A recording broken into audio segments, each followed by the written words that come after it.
내가 누구인가를 풀어가는 과정이 예술의 행위 같다는 생각을 늘 하고 있습니다.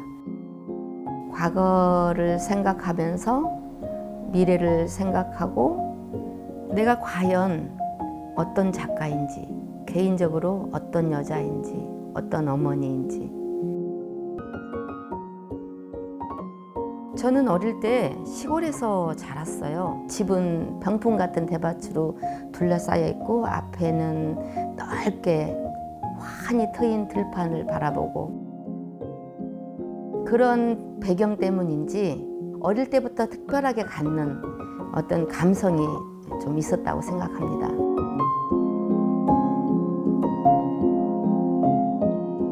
아버님이 6남매를 교육하는 과정에서 매우 노고로운 대바구니 작업을 하셨는데, 대나무를 만드는 과정이 사실은 예술이에요. 저희 아버지 같은 경우는 한학에 굉장히 많은 공부를 하신 분이셨는데, 명필로 새를 그리고 주변의 자연 환경을 그리시고 또 글을 쓰시고 남들이 모두 좋아하는 작품을 하셨어요.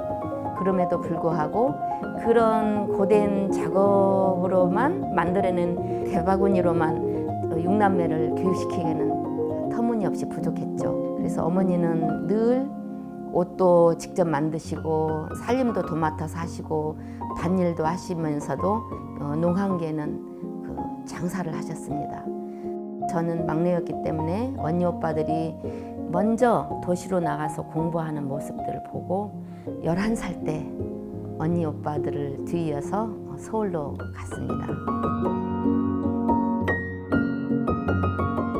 제가 사는 동네 주변에 큰 공단이 있었는데 그 공단을 가로질러서 초등학교를 가고 중학교를 가고 고등학교를 다녔습니다. 학교를 오가면서 보는 공장에서 열심히 일하는 모습들, 제가 새벽에 별을 보고 학교를 가고 또 별을 보고 집으로 귀가하는 시간들에서 보여지는 사회 전반에 걸쳐진 모습들, 내가 걸어온 모든 길들이 그림에 펼쳐지는, 그래서 어떨 때는 그게 전부 오버랩돼서 그 자체가 그림이고 예술입니다.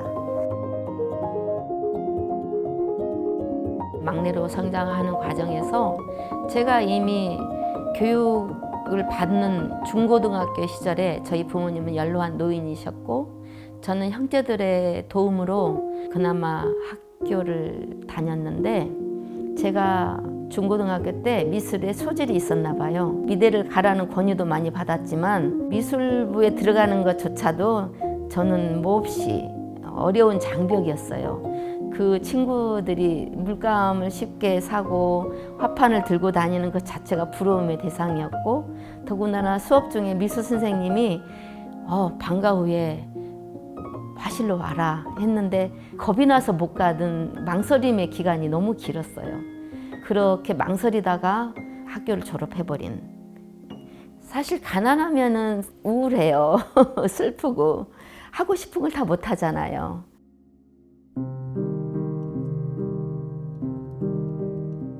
동경심은 항시 잃지 않았던 것 같아요. 연필과 스케치북에 할 수 있는 그림들은 쉬지 않고 스케치를 하고, 그림을 그린다기보다 뭔가 예술 활동, 창작 활동을 하는 거는 저의 생활의 일부였던 것 같아요.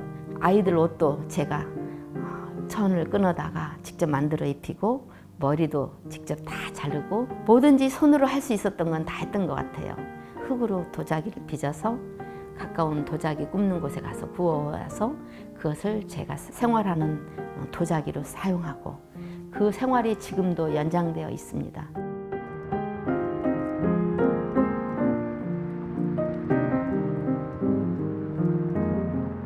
제가 다닌 학교는 프렛 미술대학교예요. 그런데 제가 입학하던 해가 40이었어요. 아마 평생 그림에 대한 동경심이 저의 그 용기를 북돋우지 않았나. 아이들을 보살피기 위해서 미국에 왔지만 한켠에는 꿈에 대한 도전의 기회로 생각하지 않았나. 그 지극히 절실한 동기가 나이와 환경을 극복하는 계기가 됐고 그 극복하는 계기 자체가 예술 과정이죠. 언제나 그렇듯이 순간순간의 선택이잖아요. 내가 그렇게 늦은 나이에도 학교를 갔다는 것에 대한 용기 있는 선택이 후회스럽지 않고 그 선택의 연속성이 지금도 계속 이어져 있다는 거, 내가 무엇을 그리고 어떤 재료를 선택하고 내가 왜 그려야 되고 어떻게 그릴 것인지에 대한 연속적인 선택.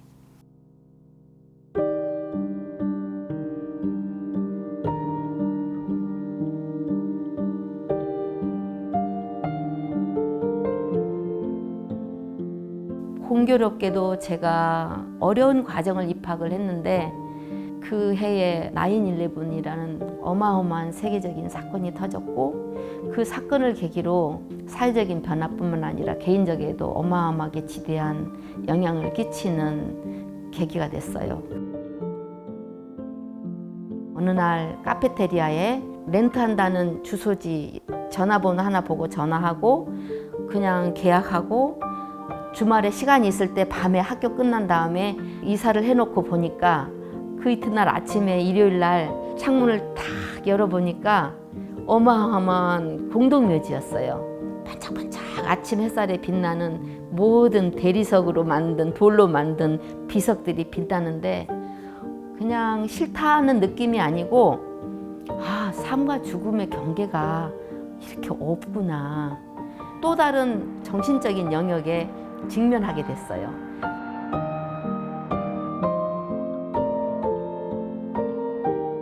무엇을 왜 어떻게 그리는지 소통하는 시간들이었어요.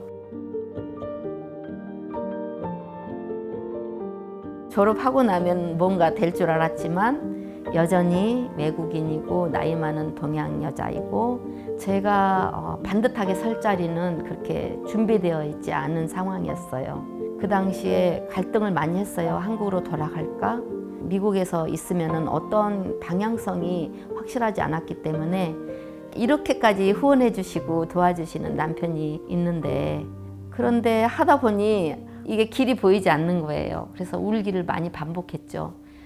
보시다시피 우리 집은 길가집인데 허드슨 강이 보이고 맨하튼이 보이고 이 도시 풍경을 바라봐도 눈물이 나고 길 가는 사람만 바라봐도 눈물이 나고 새벽에 동이 트는 모습, 해가 지는 모습 모두가 눈물 범벅인 거예요. 어느 날은 울고 있는 나를 보게 된 거예요. 욕심이 너무 많아서 뜻대로 되지 않으니까 울고 있구나. 눈물 대신 더 새로운 도전을 하게 된 계기가 됐고요.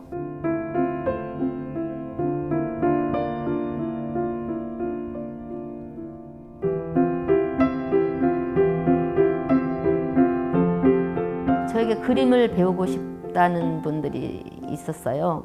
이 한국을 대변하는 어떤 커뮤니티가 있었는데 몸과 마음을 다 털어서 열심히 가르쳤어요. 그러다가 어느 순간 내 그림을 그려야 되겠다. 멀리서 찾지 말자. 내가 생각하는 거, 내 주변의 모든 거, 보여지는 것들, 내 마음을 담는 거, 내가 생각하는 이상적인 것들을 그리자. 도심 속에서 사람이 없어도 사람의 숨결이 느껴지는 그런 도심 풍경을 때로는 밝게, 때로는 어둡게. 낮에 그렇게 열심히 일하고도 밤에 쉬지 않고 일하는 미국인들, 한국인들, 또 어려운 나라에서 이민 와가지고 환경에 치열하게, 극렬하게 살아남는 과정들, 그런 것들을 표현하고 싶었어요.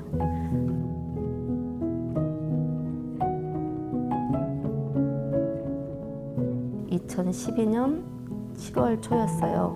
한국에서 예술의 전당에서 개인전을 했을 때인데요. 우연히 화실 근처에 세워놓은 녹슨 철판을 보게 됐어요. 그런데 왠지 그 재료를 딱 보는 순간 내가 걸어온 나의 모습이 보여지는 거예요. 큰 녹슨 철판에 세월의 흔적이 배어있는 느낌을 살려서 철판을 과감하게 도려내고 눈을 그려놨어요. 나는 누구인가? 그것이 모태가 되어서 철작품도 하게 되고 소재를 다양하게 제한 없이 쓸 수 있는 용기가 생겼죠. 그 자료를 우연히 미국의 그 교수님들께 보여드리고 전시 관계자들께 보여드릴 계기가 됐는데 여기저기 전시 요청을 그때부터 많이 받았어요.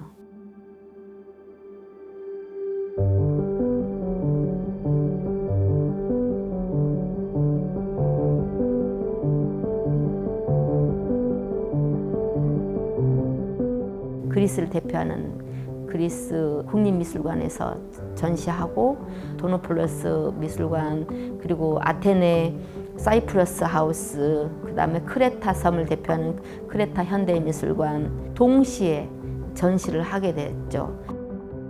대단히 큰 국제전을 치루었기 때문에 다른 어떤 전시도 자신이 있었어요. 그러면은 서양의 문명의 토대인 그리스에서 했으면 우리 동양의 어떤 문명의 발원지 중국을 대표하는 대도시 북경에서 전시를 할 수 있는 기회를 만들어 볼까 해서 준비했는데 의외로 쉽게 허락이 됐어요. 중국 북경의 현대미술관 금인미술관에서 개인전 초대전을 하게 됐습니다.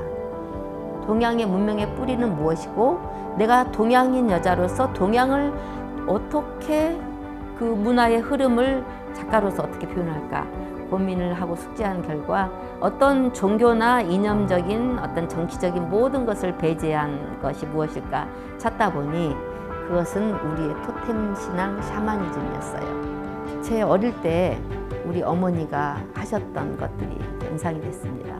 저보다 나이 많은 두 오빠가 올라옴 전에 파병되셨는데 절실하게 기도하는 모습을 제가 어릴 때 봤거든요. 그거는 종교도 아니고 그저 어머니로서 자식을 염려하는 간절한 바람이더군요. 무속이라는 말 자체가 생기기도 이전에 하늘을 보고 기원하고 비가 내기를 바라고 날씨가 쾌청하기를 바라고 건강하기를 바라고 안전하기를 바라는 그런 것이 우리 문화의 뿌리구나.